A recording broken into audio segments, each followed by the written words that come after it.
Hello guys, कैसे हैं आप लोग। आशा करते हैं आप लोग काफ़ी मस्त होंगे, दुरुस्त होंगे। दोस्तों, आज हम लेकर आए हैं बीपीएससी ईडीयू का हिंदी का प्रैक्टिस है। ठीक है, आप लोगों को दिख रहा होगा सहायक शिक्षा विकास पदाधिकारी भर्ती परीक्षा, जो कि आप लोगों को पता है कि अप्रैल में एग्ज़ाम होने वाला है। तो आप लोग लग जाइए अपने एग्ज़ाम की तैयारी में। देखिए, आप लोग का मैं कराऊंगी। सबसे पहले अभी चलेगा आपका 20 को सामान्य भाषा का। ठीक है, 20 को प्रैक्टिस सेट सामान्य भाषा का। उसके बाद हम चलाएंगे सामान्य अध्ययन, उसके बाद सामान्य योग्यता। ठीक है, प्रैक्टिस सेट आपका 60 को है। ठीक है, अब किसका है भाई, तो ये भी आप लोग को बता देते हैं कि खान सर का है भाई, खान सर का। ठीक है, आप लोग को सामने दिख रहा होगा कि सामान्य हिंदी और इंग्लिश का जो प्रश्नों की संख्या होगा 2 घंटा का होगा। ठीक है, इसमें आपको क्वालिफाई करना होगा, कम से कम 30 मार्क्स लाना होगा। ठीक है, उसके बाद सामान्य अध्ययन भी 100 नंबर का होगा, 100 क्वेश्चन आएगा, 2 घंटा का होगा। ठीक है, कुल अंक 100 है। फिर सामान्य योग्यता में भी 2 घंटा का होगा और 100 अंक का होगा। ठीक है, तो आइए चलते हैं हम सीधे क्वेश्चन पे। तो दोस्तों, आप लोगों के सामने दिख रहा है कि सामान्य भाषा प्रैक्टिस सेट 1 है। आइए हम थोड़ा क्वेश्चन को बड़ा कर लेते हैं ताकि आप लोग को आराम होगा देखने में, पढ़ने में। ठीक है, एक हाथ से ताली नहीं बजती, ये मुहावरे का अर्थ क्या होता है। तो ये होता है झगड़े में दोनों पक्ष दोषी होता है। ठीक है, बोलते हैं ना कि कहावत है, एक हाथ से ताली कभी नहीं बजता है। मान लीजिए कहीं लड़ाई हुआ, कहीं झगड़ा हुआ, कोई मामला हुआ, तो वहाँ पे एक आदमी का दोष कभी भी नहीं दिया सकता है, दोनों आदमी का हम ताली, क्योंकि ताली एक हाथ से नहीं बजती है, दोनों हाथों की जरूरत होती है। अब हम आते हैं कि जल, प्राण, पुत्र, इनमें से किस शब्द का अनेकार्थी है। तो ये हो जाएगा आपका जीवन। ठीक है, इसका आंसर सी हो जाएगा। आइए हम नेक्स्ट क्वेश्चन पे चलते हैं। यहाँ पे द्विज का अनेकार्थी क्या होगा। तो ये हो जाएगा आपका दांत। ओके, इसका आंसर बी हो जाएगा। चलिए हम नेक्स्ट क्वेश्चन पे चलते हैं। यहाँ पे तरह के इनमें से कौन सा शब्द सरल का विलोम है। सरल का विलोम क्या हो जाएगा भाई, सरल का उल्टा क्या होगा। तो आप लोग को सबको पता होगा कि भाई उल्टा क्या होगा, तो जटिल मतलब कठोर। ठीक है, अब हम चलते हैं नेक्स्ट क्वेश्चन के। इनमें से कौन सा शब्द आकाश का पर्यायवाची है। आकाश का पर्यायवाची कौन है, तो व्योम। ठीक है, इसका आंसर ए हो जाएगा। नेक्स्ट क्वेश्चन पे हम चलते हैं। यहाँ पे इनमें से शुद्ध शब्द कौन सा है। इनमें से शुद्ध शब्द कौन सा है, तो ये हो जाएगा विद्या वाचस्पति। ठीक है, इसका आंसर ए हो जाएगा। नेक्स्ट क्वेश्चन पे हम चलते हैं। यहाँ पे कि ये आ रहा है, जो बहुत मंद गति से कार्य करता है उसके लिए इनमें से उपयुक्त शब्द कौन सा है। भाई तो ये हो जाएगा मत्थर। ठीक है, इसका आंसर ए हो जाएगा। नेक्स्ट क्वेश्चन पे हम आते हैं कि इनमें से पार्थिव शब्द के लिए उपयुक्त वाक्य क्या होगा। तो ये हो जाएगा आपका कि जिसका संबंध पृथ्वी से हो। ठीक है, मृतिहंता में कौन सा समास है। तो भाई कौन सा हो जाएगा, तो तत्पुरुष समास हो जाएगा। नेक्स्ट क्वेश्चन पे हम आते हैं। यहाँ पे कि आजीवन में कौन सा समास है। आजीवन में कौन सा समास है, तो ये हो जाएगा अव्ययी भाव समास है। चलिए नेक्स्ट क्वेश्चन पे हम चलते हैं। इनमें से धड़ाक में कौन सा प्रत्यय होगा। भाई प्रत्यय एक अप्रत्यय आएगा, आप ध्यान दीजिएगा। ये हो जाएगा धड़ाक। लास्ट जो आएगा वो जो लास्ट शब्द होगा वो प्रत्यय, ठीक है, प्रत्यय होगा। तो ये आ रहा है आक, धड़ाक।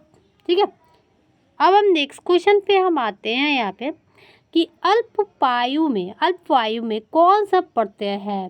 भाई कौन सा प्रत्यय है, भाई बहुत मतलब ये है, पूछ सकता है आयु, तो ये आयु हो जाएगा। ठीक है, लास्ट में क्या आ रहा है, अल्पायु, तो आयु आ रहा है ना। अब आ रहा है 13 नंबर, निम्नलिखित में से कौन सा उपसर्ग का नहीं है। तो कौन सा उपसर्ग का नहीं है, तो 13 नंबर क्या हो जाएगा आपका ऊन। ठीक है,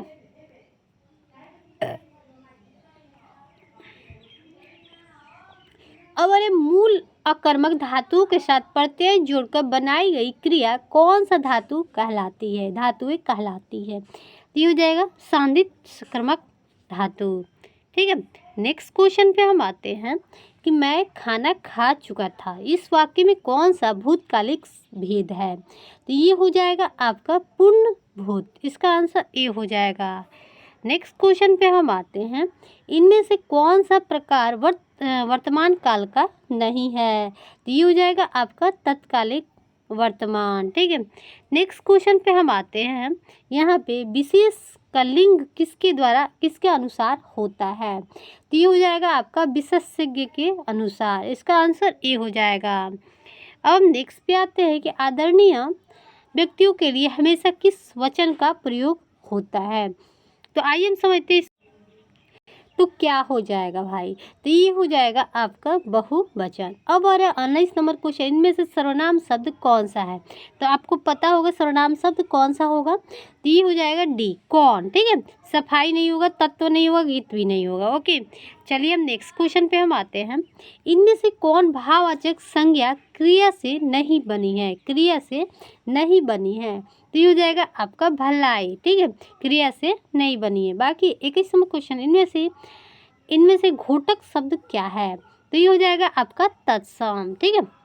अब 22 नंबर की हिंदी शब्दकोश में अक्षरों का क्रम किस वर्ण के बाद आता है? तो ये हो जाएगा आपका क। ओके, नेक्स्ट क्वेश्चन पे हम आते हैं,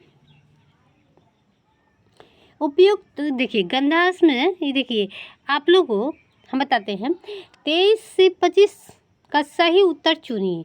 मतलब 23 नंबर क्वेश्चन रहेगा, आपसे पूछ देगा गंधा सब लोग को समझ में आता है। 9-10 में आप लोग का एग्जाम हुआ होगा, आप लोगों को पता होगा कि उसी में से आंसर ढूंढ के लिखना होगा। तो यहाँ पे दे रहे उपयुक्त काव्यांश में गहरी नींद में सोने का अर्थ क्या होगा? गहरी नींद में सोने का अर्थ क्या होगा? तो सोने का अर्थ क्या होगा भाई? तो ये हो जाएगा आपका बेखबर होना, ठीक है, बेखबर होना। चलिए हम नेक्स्ट क्वेश्चन पे चलते हैं। अब ये उपयुक्त काव्यांश के अनुसार कवि लोगों को कहाँ नहीं जाने देगा?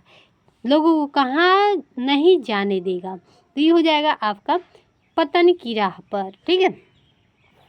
अब हम चलते हैं 25 नंबर क्वेश्चन पर, उपयुक्त काव्यांश के कवि किस तरह के व्यक्तियों को संबोधित कर रहा है? तो ये हो जाएगा आपका डी, जो जीवन की कठिन वास्तविकताओं से बेखबर है, ठीक है, इसका आंसर डी हो जाएगा। अब हम आते हैं नेक्स्ट क्वेश्चन पे, उप विराम का चिन्ह इनमें से कौन सा है? तो ये हो जाएगा आपका ए, ठीक है, आप लोग को समझ में आए। अब अरे वाच्य कितने प्रकार के होते हैं? वाच्य कितने प्रकार के होते हैं भाई? तो ये होते हैं 3 प्रकार के, ध्यान दीजिएगा। चलिए अब हम नेक्स्ट क्वेश्चन पे चलते हैं। अब अरे सौर सीनी अपभ्रंश से विकसित भाषाओं का सही क्रम क्या होगा? सही क्रम क्या होगा? तो ये हो जाएगा सी, 1 और 2। चलिए नेक्स्ट क्वेश्चन पे हम चलते हैं, इनमें से कौन सा बोली उदासीन आकार का बहुला है? तो ये हो जाएगा बघेली। अब हम नेक्स्ट पे आते हैं, इनमें से किस भाषा का मुख्य बोली विष्णु पूर्णिया है? तो ये हो जाएगा आपका डी, असमी, ठीक है। अब अरे कृष्णा सोबती के साहित्य अकादमी पुरस्कार उनकी किस कृति पर दिया गया है? तो ये हो जाएगा जिंदगी नामा 1989 से में, ठीक है। अब हम चलते हैं नेक्स्ट क्वेश्चन पे, इनमें से हार की जीत कहानी के कहानीकार कौन है? ठीक है, कहानीकार पूछ रहा है भाई, तो कौन हो जाएगा? तो ये हो जाएगा सुदर्शन, ठीक है, ध्यान दीजिएगा। चलिए नेक्स्ट क्वेश्चन पे हम आते हैं, इनमें से कली कथा वाया बाईपास उपन्यास के रचनाकार कौन है? तो ये हो जाएगा आपका बी, अलका स्वरागी, ठीक है। और इनमें से कौन अभिनव गुप्त का प्रमुख दार्शनिक मत क्या है? तो भाई क्या हो जाएगा? ये हो जाएगा आपका 7, ठीक है। अब 35 नंबर, विखंडन वाद का सिद्धांत निम्नलिखित में से किसने दिया था? तो ये हो जाएगा देरीदा, ठीक है, इसका आंसर डी हो जाएगा। अब हम नेक्स्ट क्वेश्चन पे कि इनमें से मधुशाला के लेखक कौन है? मधुशाला के लेखक कौन है भाई? तो ये हो जाएगा हरिवंश राय बच्चन, ओके।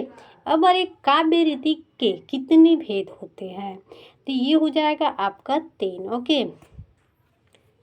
अब नेक्स्ट पे आते हैं, इनमें से विभक्त रस का स्थायी भाव क्या है? तो ये हो जाएगा आपका जुगुपसा। ठीक है। अब आ रहे 39 नंबर की, विरोधाभास अलंकार निम्नलिखित में से किस अलंकार की श्रेणी में आता है? तो किस में आता है? तो भाई 1 मिनट रुकिए, 1 मिनट। यहाँ पे आ रहे अर्थालंकार, अर्थालंकार। ओके। अब नेक्स्ट क्वेश्चन पे हम आते हैं। यहाँ पे द्रुत विलंबित में गणों का क्रम क्या होता है? गणों का क्रम क्या होता है? तो ये हो जाएगा आपका सी, नगन, भगन, भगन, रगड़। ठीक है। अब अरे भाववाचक संज्ञा क्या है इसमें से? तो ये हो जाएगा आपका प्रयुक्त में से एक से अधिक। आप लोग को पता है। अब हम आते हैं, यह मेरा घर है वह तुम्हारा रेखांकित शब्द क्या है? तो भाई क्या हो जाएगा? तो ये हो जाएगा आपका ए, संज्ञा। ठीक है। अब आ रहा निम्नलिखित में से कौन सा उत्तम पुरुष सर्वनाम है? तो ये हो जाएगा आपका सी, मैं। ओके। अब हम चलते हैं नेक्स्ट क्वेश्चन पे। यहाँ पर एक रिक्त स्थान को भरने के लिए सबसे उपयुक्त शब्द का चयन करें। और बूढ़ा आदमी यहाँ पे मतलब जगह छोड़ दिया है, किससे दुखी है? तो भाई किससे दुखी है? तो ये बुढ़ापे से दुखी है। चलिए हम नेक्स्ट क्वेश्चन पे चलते हैं। मैं 1 लीटर दूध पीता हूँ। तो विशेषण शब्द में क्या आता है भाई? तो शब्द में क्या आता है? तो ये हो जाएगा 1 लीटर। अब हम आते हैं नेक्स्ट क्वेश्चन पे। उत्जोड़ ज्वल की संधि में बनना एक शब्द है, क्या बना है भाई? आप लोग बता दीजिए। तो ये हो जाएगा आपका उज्ज्वल। अब हम आ रहे हैं, जितेंद्रिय शब्द का सही संधि विच्छेद क्या होगा? तो ये हो जाएगा आपका जित प्लस इंद्रिय। ठीक है। अब हम नेक्स्ट क्वेश्चन पे हम आते हैं। यहाँ पे पकेटमार शब्द में कौन सा समास है? तो ये हो जाएगा आपका तत्पुरुष। ठीक है। अब हम नेक्स्ट पे आते हैं, आ जन्म शब्द का समास बताए। ठीक है। ये हो जाएगा आपका अवयी भाव। ठीक है। अब हमारे 50 नंबर क्वेश्चन, जो दूसरे का उपकार माने उसे क्या कहते हैं? कृतज्ञ। ओके। अब हम नेक्स्ट क्वेश्चन पे हम आते हैं। कलांकित शब्दों के स्थान पे एक शब्द विकल्पों में से चुनिए, ऊपर कही गई बातों पर ध्यान रखने योग्य है। तो क्या हो जाएगा? तो ये हो जाएगा आपका सी। ठीक है। अब अरे शुद्ध वर्तनी है, क्या है भाई? तो ये हो जाएगा आपका पैतुक। अब अरे निम्नलिखित में से वर्तनी की दृष्टि से अशुद्ध शब्द क्या हो जाएगा? तो ये हो जाएगा आपका निर्वृत्ति। ठीक है। अब अरे यहाँ पे निम्नलिखित विकल्पों में से एक सही विकल्प शुद्ध वाक्य को छांटिए। तो कौन सा शुद्ध वाक्य हो जाएगा भाई? तो ये हो जाएगा आपका सी, यहाँ ईमानदार और उदार लोग रहते हैं। ठीक है। अब अरे मैं अपनी बातों को स्पष्टीकरण के लिए तैयार हूँ, उक्त वाक्य का शुद्ध रूप क्या होगा? तो क्या हो जाएगा? थोड़ा हम बड़ा कर लेते हैं इसको भाई, ताकि हमारे भाई बहन को दिखे आराम से। तो क्या हो जाएगा भाई? ये इसका आंसर सी हो जाएगा, मैं अपनी बात को स्पष्टीकरण के लिए तैयार हूँ। ओके। अब आ रहा है, 1 मिनट थोड़ा बड़ा और कर लेती हूँ। यहाँ पे आ रहा है पयोधी शब्द निम्न में से किसका पर्यायवाची है? तो ये हो जाएगा समुद्र का। अब हम नेक्स्ट पे आते हैं कि ऋतु का पर्यायवाची शब्द क्या होगा? तो ये हो जाएगा बी, सरल। ठीक है। अब हम नेक्स्ट पे आते हैं यहाँ पे कि सज्जन का विपरीत शब्द क्या होगा? विपरीत शब्द क्या होगा भाई? तो ये हो जाएगा आपका डी, दुर्जन। चलिए नेक्स्ट क्वेश्चन पे हम आते हैं कि विलोम शब्द कौन सा युग्म सही है? तो ये हो जाएगा आपका सी, सकल और विकल। यहाँ पे निम्नलिखित मुहावरों का अर्थ विकल्पों में छांटिए, बड़ी सावधानी से काम करना है। तो ये हो जाएगा आपका ए, फूंक फूंक कर कदम रखना। अब हम नेक्स्ट क्वेश्चन पे, यदि आर्थिक स्थिति ठीक ना हो तो ठीक बात नहीं है। तो ठीक बात नहीं है, ये हो जाएगा चादर के बाहर पैर पसारना। चलिए हम नेक्स्ट क्वेश्चन पे हम चलते हैं। कविता की परख निबंध के लेखक हैं। तो क्या हो जाएगा, ये हो जाएगा रामचंद्र शुक्ल। ठीक है, अब नेक्स्ट पे आते हैं, इनमें से कौन सा शब्द तद्भव है, तो कौन सा शब्द तद्भव हो जाएगा, तो ये हो जाएगा कंधा। चलिए नेक्स्ट क्वेश्चन पे हम आते हैं कि हिमालय में अनेक नदियां निकलती है, इस वाक्य में किस कारक के प्रसर्ग का प्रयोग हुआ, तो ये हो जाएगा आपका सी, अपादान कारक। चलिए नेक्स्ट क्वेश्चन पे हम चलते हैं, कृतिवाच्य से संबंधित वाक्य क्या हो जाएगा, ये हो जाएगा लड़का पढ़ रहा है। ठीक है, अवर है वह चला गया, यह वाक्य किस काल से संबंधित है, तो ये हो जाएगा संदिग्ध भूत से। चलिए अब नेक्स्ट क्वेश्चन पे हम आते हैं यहाँ पे कि निम्नलिखित उपसर्गों द्वारा एक एक शब्द बनाइए और सही कोट का मिलान कीजिए, सही कोट का मिलान कीजिए, तो ये हो जाएगा आपका सी। ठीक है, एक का दो, एक का दो, अप का अपमान, ओके, बी का मतलब अनबन, ठीक है, आ के आदान। ठीक है, मिल गया आप लोग का, हो गया। चलिए अब हम नेक्स्ट पे आते हैं, इनमें से किस शब्द में कोई उपसर्ग नहीं है, भाई कौन सा उपसर्ग नहीं है, तो ये आप लोग बता दीजिए फटाफट, तो ये हो जाएगा बी, बेलदार जो है उपसर्ग नहीं है। ठीक है, बाकी बेखबर, बेगुनाह, बेकार, मतलब इसमें से उपसर्ग निकल जाएगा। आइए हम समझ लेते हैं इसके आगे कि टिकना प्लस आऊ से बनने वाला शब्द क्या हो जाएगा, टिकाऊ होगा। आप लोग ध्यान रखिएगा, टिकाऊ क्या हो जाएगा, टिकाऊ होगा। ठीक है, अब हम लास्ट क्वेश्चन पे हम आते हैं भाई, क्योंकि हम हिंदी का ही क्वेश्चन लेकर आए हैं। ठीक है, ये मेरा प्रैक्टिस सेट 1 है। निम्नलिखित प्रत्ययों में से प्रत्यय के युग में से एक एक शब्द का रचना कीजिए और गलत का चयन कीजिए। इसमें से मतलब बोल रहा है कि रचना कीजिए एक एक शब्द का और गलत का चयन कीजिए। भाई गलत कौन सा हो जाएगा, तो ये हो जाएगा हारा प्लस लकड़ी प्लस हारा मतलब लकड़हारा। आप लोग बचपन में पढ़े होंगे ये सब, है ना। तो हमारा प्रैक्टिस सेट यहीं पे समाप्त होता है और हम मिलते हैं फिर नेक्स्ट प्रैक्टिस सेट में, तब तक के लिए बाय।